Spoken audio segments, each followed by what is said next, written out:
Assalamualaikum warahmatullahi wabarakatuh. Om Swastiastu, Namo Buddhaya, salam kebajikan untuk kita semua. Perkenalkan, saya Astri Siti Wulandari dengan NIM 129240095. Di sini, saya dari Prodi Oceanografi, Fakultas Ilmu dan Teknologi Kebumian, Institut Teknologi Bandung. Saya selaku anggota dari kelompok 1, kelas 36, mata kuliah Bahasa Indonesia. Di sini saya akan memaparkan hasil diskusi kelompok kami mengenai analisis tipe pasang surut dan komponen harmonik di Pantai Indah Cemara, Indramayu. Sebelum memulai, saya izin memperkenalkan anggota dari kelompok 1. Ada Ali Muhammad Khalib Irawan, Fikri Kurahman, saya sendiri Astri Siti Wulandari, Zahra Darmianti Salsabila, dan Raffi Putra Sefarliri. Baik, langsung mulai saja kepada pembahasan pertama, yaitu di bagian latar belakang. Latar belakang kami mengambil topik dari laporan kami, yaitu karena pasang surut merupakan fenomena alam yang terjadi di wilayah pesisir, dan tentunya hal ini berpengaruh terhadap kehidupan masyarakat yang tinggal di daerah sana. Namun sayangnya tidak semua masyarakat di pesisir mengerti secara rinci apa itu fungsi dari pasang surut itu sendiri. Maka dari itu, kelompok kami menganalisis komponen harmonik dari pasang surut agar dapat mengedukasi masyarakat melalui penelitian yang telah kami buat. Baik, dilanjutkan kepada rumusan masalah. Berdasarkan latar belakang yang telah kami buat, ada beberapa rumusan masalah yang telah kami rumuskan. Yang pertama yaitu bagaimana pola naik turunnya muka air laut di Pantai Cemara Indah Indramayu berdasarkan data pengamatan harian selama periode penelitian. Yang kedua, tipe pasang surut apa saja yang terjadi di Pantai Cemara Indah Indramayu? Apakah harian tunggal, apakah harian ganda, ataupun campuran? Berdasarkan perbandingan komponen-komponen dari pasang surutnya tentu saja.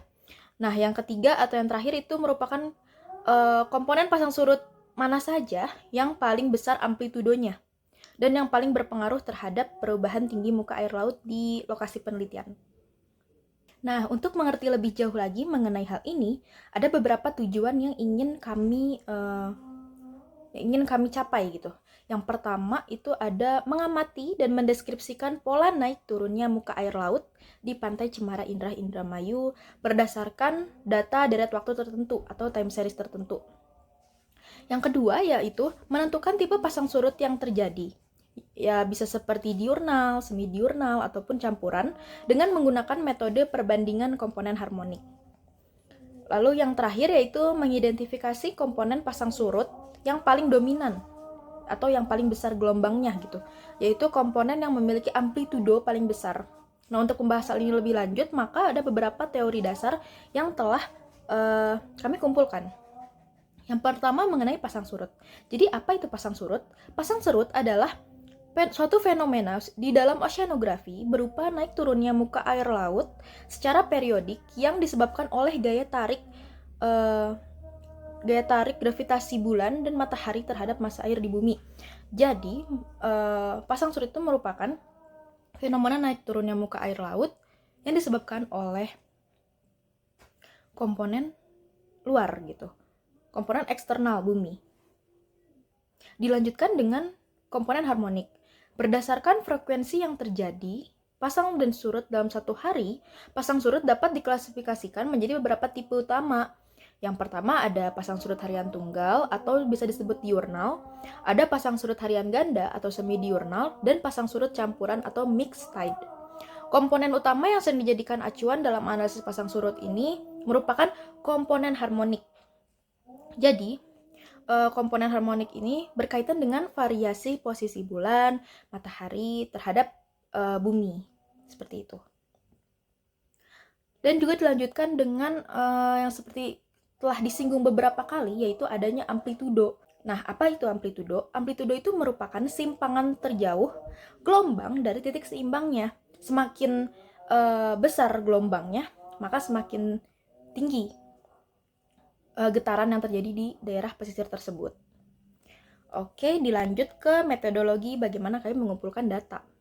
Yang pertama itu ada alat dan bahan. Alat dan bahan yang digunakan sangat sederhana dan biasa digunakan dalam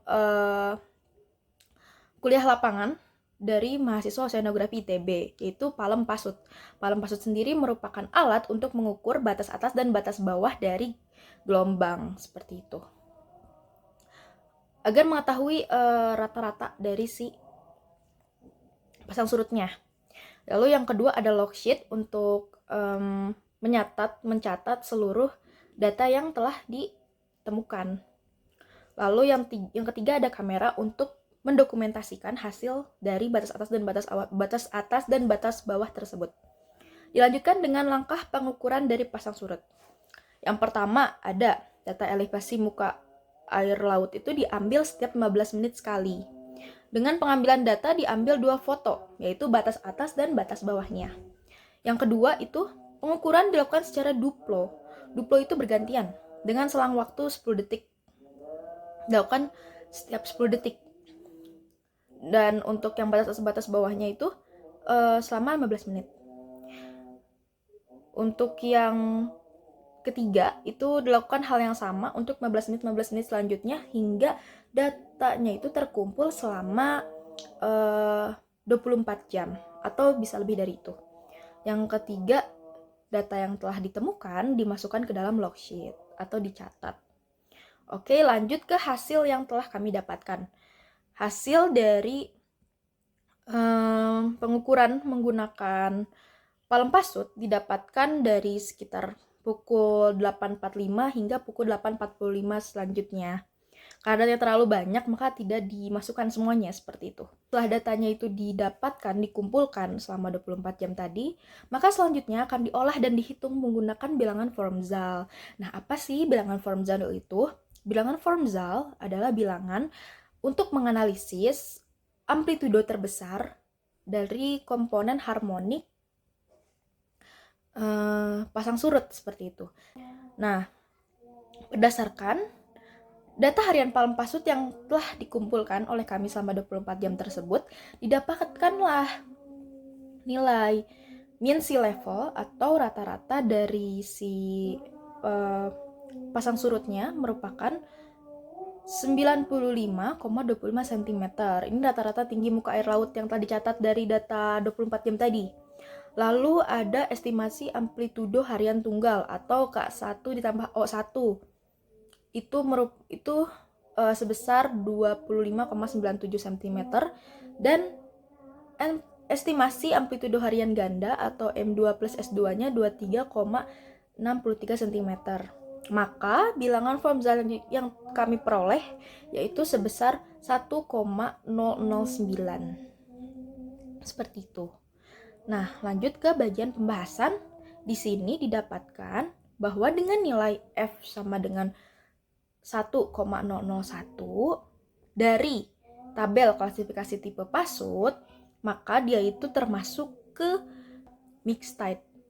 Kenapa termasuk ke campuran dominan ganda? Karena dapat dilihat di sini di antara 0,25 hingga 1,5 itu termasuk ke campuran dominan ganda.